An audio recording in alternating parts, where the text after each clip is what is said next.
This listening test is very important for your exam. अगर आपको भी सेम ऐसा ही रिजल्ट चाहिए जो आप अपनी स्क्रीन के ऊपर देख रहे हो, तो आप हमें व्हाट्सएप के ऊपर मैसेज कर कर प्रेडिक्शन मटेरियल को परचेज कर सकते हो। और जिन स्टूडेंट्स को ये लगता है कि प्रेडिक्शन के ऊपर ट्रस्ट नहीं करना चाहिए, वो फेक होती है, अगर प्रेडिक्शन पीडीएफ हमारी फेक होती तो कभी भी 7, 8, 9 बैंड स्कोर स्टूडेंट के रीडिंग, लिसनिंग, राइटिंग और स्पीकिंग में बिल्कुल भी ना आते। ये बात आप भी जानते हो, ये एक कड़वा सच है।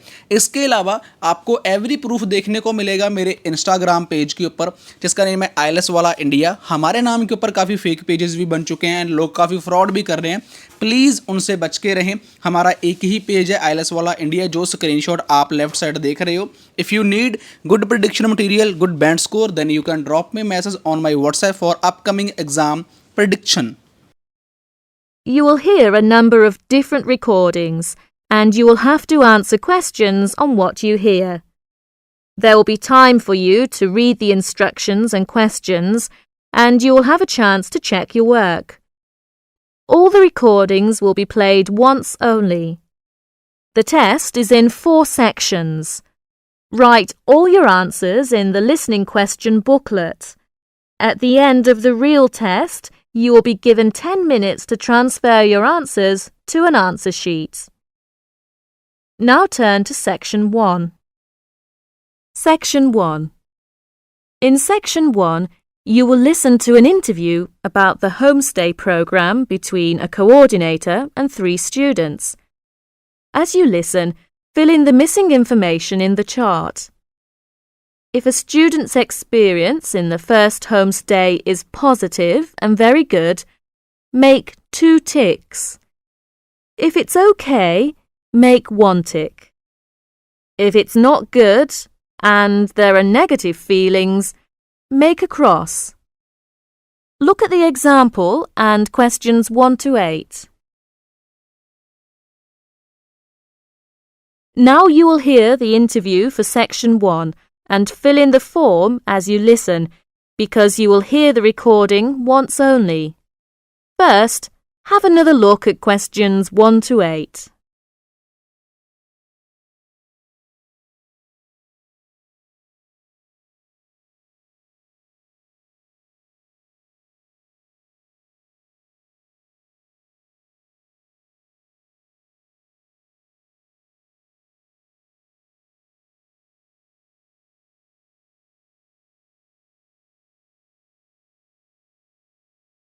Now you will hear the interview. Listen carefully and fill in the form. Hi, Fumi. Come in. How are things? Okay. Hi, Linda and Ali. How are you? Fine, thanks. Well, as I explained on the telephone, I'm a coordinator of the Homestay program here at the Student Services section of the university, and I'm doing a survey on host families to help me draw up a guide for new students. So I'd be grateful if you could tell me about your own experience on the Homestay program. Right. Good idea. Now, Fumi, let's start with you, okay? How long have you been staying with your host family? It's about 3 months now since I came from Japan. What do you like about your host family? Oh, they are very nice to me and give me freedom to do what I want. I feel quite safe there, just like at home. Do you like the food there? Yes, I love Canadian food. I always want to try new things. It sounds good. Is your experience a positive one for the Homestay program? Yes, I think this homestay program is very good, and it really provides an opportunity for cultural exchange between Canadians and international students. Thank you, Fumi. We'll come back to you in a minute. Linda, I'd like to ask you some questions. You have been here for about 1.5 years, is that right? Actually, it's about 2 years since I left Beijing in 2003. What do you think about the program? The homestay program? The program itself is quite good, but it really depends on the individual host family. My first host family was quite a nice family, especially the first 2 weeks. They took me to the bank, shopping center. It did many things for me, but I had a problem later. What was the problem? My biggest problem was the food. It was awful. They provided me with sandwiches for breakfast and lunch, and they liked to eat raw vegetables and not fully cooked meat for supper. I was not used to their food, and sometimes I felt sick. I had stomach problems for quite a long time. I see. I'm sorry to hear that. So, after 3 months, I moved out, and now I live with 2 other students in a student house. Well, Linda, if the food was changed to what you like, would you stay in that family? Sure, I would. I see. What about you, Ali? You come from Japan? No, I come from Korea. I'm sorry. Ali, how long have you been in Canada? About 8 months. Do you enjoy staying here? Yes, it's a nice place and a very good college. What do you think about the Homestay program? I quite agree with Linda. The program is good. The host family is different, and if you're lucky, you may get a good one. But the first one I stayed with was really terrible. Oh, I'm sorry to hear that. Could you tell me a little more about it? Yes, my first host parents seemed very busy. They usually came back home at about 10 in the evening, so I would be hungry until they came back. Did they leave some food for you when they came back late? No, never. They didn't. They didn't allow me to cook in the kitchen, which was a house rule. That's odd. What about your room? Was it comfortable? No, it wasn't. I'd say it was awful. Their dogs often slept in my bed. I complained quite a bit about the dogs, but they weren't sorry that the dogs were in my room, because my room used to be their dog's room. I'm very sorry to hear that. Did you tell this to anyone in the office? Yes, I did. So I was moved out and changed to the host family where I stay now. Are you happy with the new host family now? Yes, I'm very happy now. They're nice and very considerate, and often help me with my homework. How about the food? It's good and often served on time. Good for you. Thank you very much.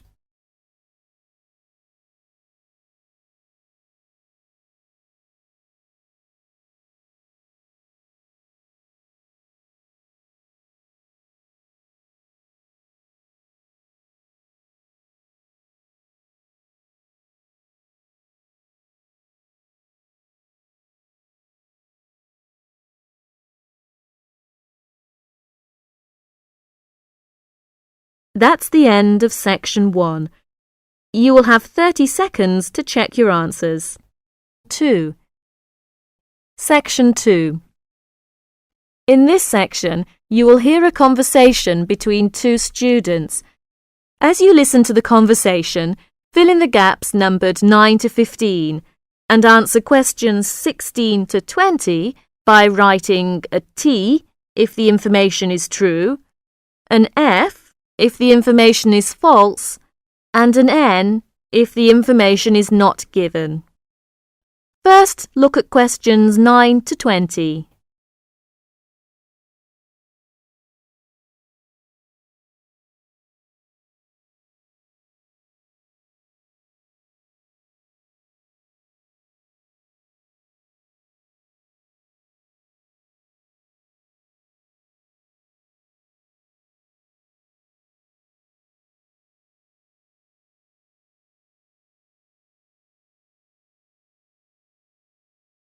Now listen to the conversation and do questions 9 to 20.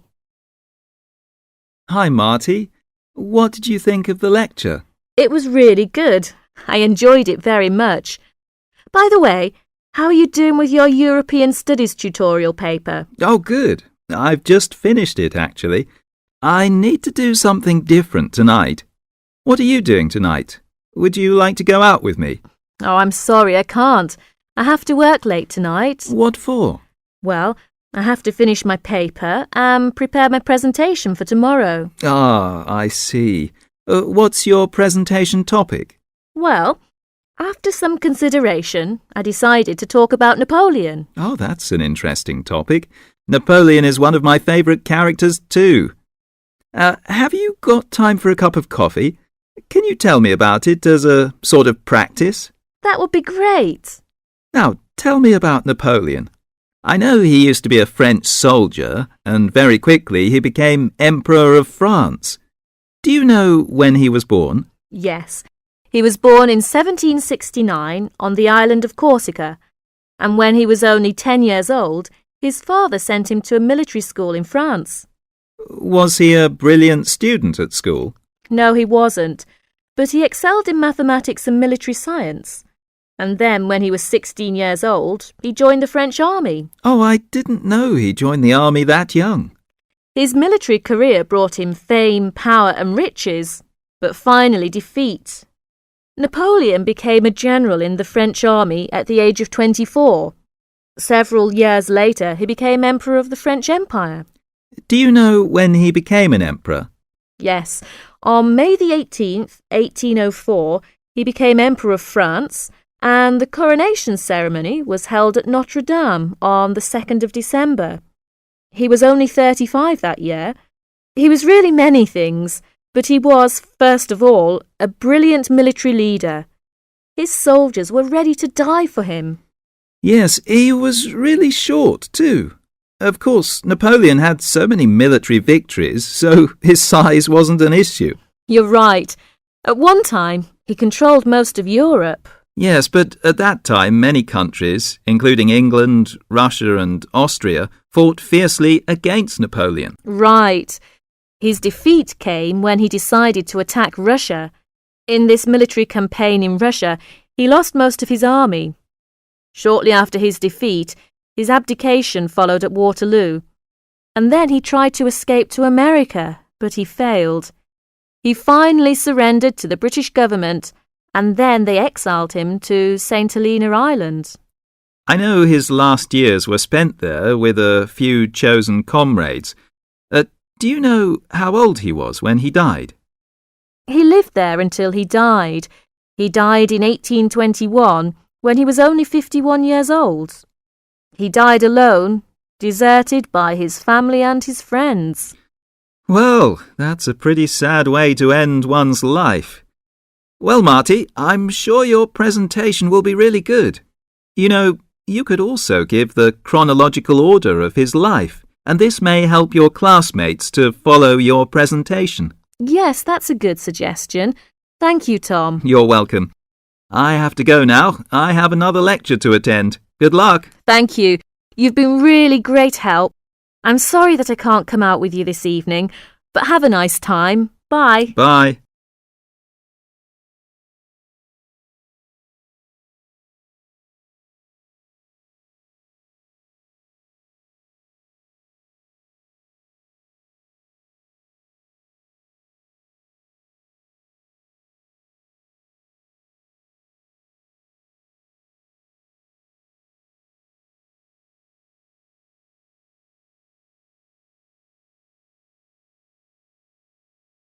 Section 3. In Section 3, you will hear a talk on ocean spills. As you listen to the talk, circle the appropriate letter for questions 21 to 23 and complete the statements numbered 24 to 30 by writing no more than 3 words in the spaces provided. First, you'll have some time to look at questions 21 to 30.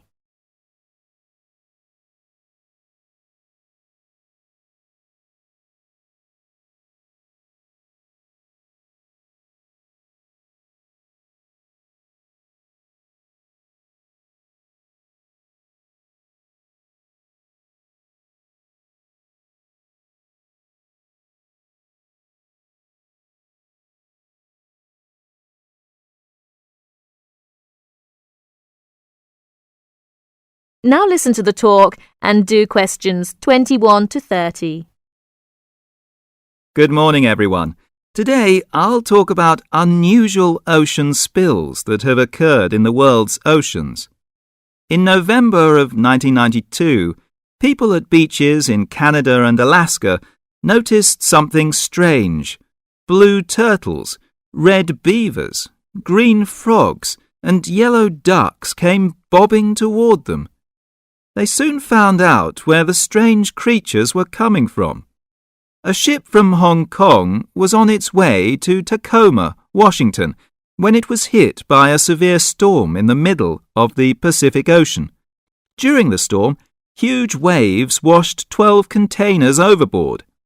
Inside the containers were 29,000 plastic bath toys. One of the containers opened, and thousands of plastic bath toys spilled out and began to float across the Pacific Ocean.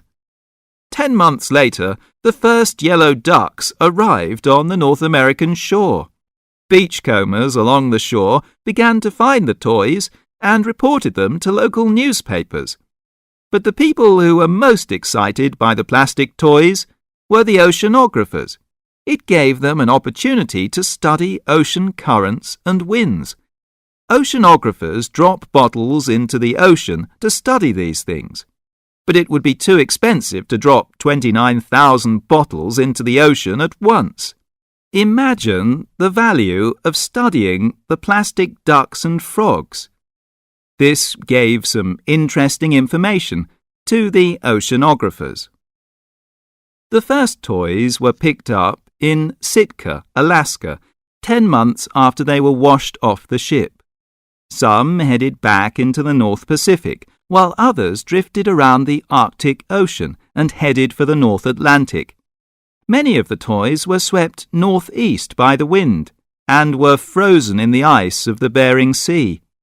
They're expected to cross the North Pole and float on down to the British Isles. This reminds me of another unusual ocean spill. In 1990, a ship travelling to the west coast of the United States from Korea was caught in a severe storm. The waves swept 21 containers of Nike shoes into the water. Scientists estimate that about 80,000 running, jogging and hiking shoes, 40,000 pairs of shoes, to you and me, hit the water at once. The shoes were for men, women and children. About 6 months later, people at beaches from Oregon to British Columbia began to find running shoes washed ashore. By the end of the year, Washington newspapers reported people finding hundreds of shoes. In Seattle, thousands of shoes floated to shore. Since the shoes were not attached, they arrived one at a time. The shoes were dirty, but after they were washed, they were still in good condition. People set up exchanges to find matches for their shoes. Oceanographers studied the information to learn more about the ocean. Some Nike shoes reached Hawaii, others went to the Philippines and Japan. According to the scientists, some of the shoes are on a trip around the world and should end up back in Washington and Oregon. Can you believe it? Many pairs of running shoes, as well as plastic ducks and frogs, are still on their ocean journey. So if you go to a beach anywhere in the world, don't be surprised if you see a green plastic frog or a woman's size 7 jogging shoe bobbing toward you. So keep your eyes out, so you may find free bath toys and even a new pair of shoes. Thank you for attending my lecture. That is the end of section 3.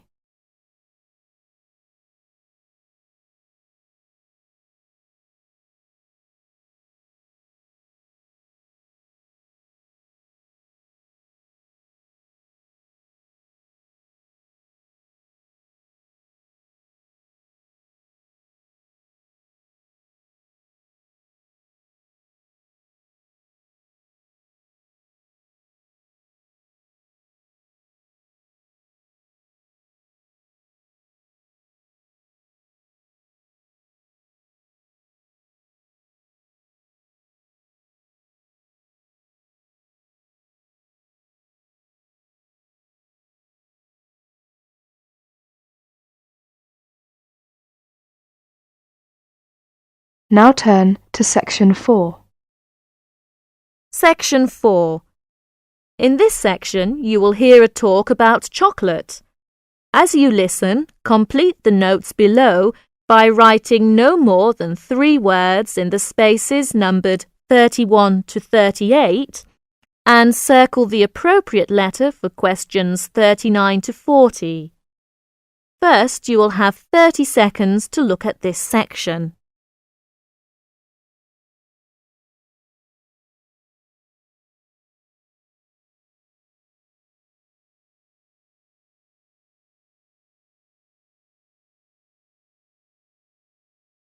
Now listen to the talk and do questions 31 to 40.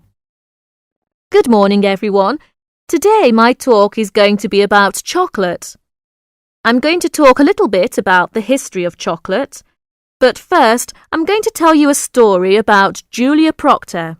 She eats her favourite food. She feels guilty. She knows that chocolate has a lot of fat and sugar, but Julia says she is addicted to chocolate, and once she starts eating it, she can't stop. Julia isn't the only one who is addicted to chocolate. It is a favourite food for people all over the world, and in a survey of 16 different countries, people preferred chocolate to ice cream, cakes and cookies.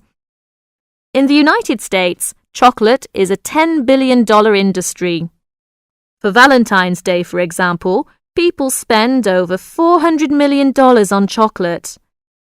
The idea of eating chocolate didn't begin until the 19th century. Before that, people drank chocolate.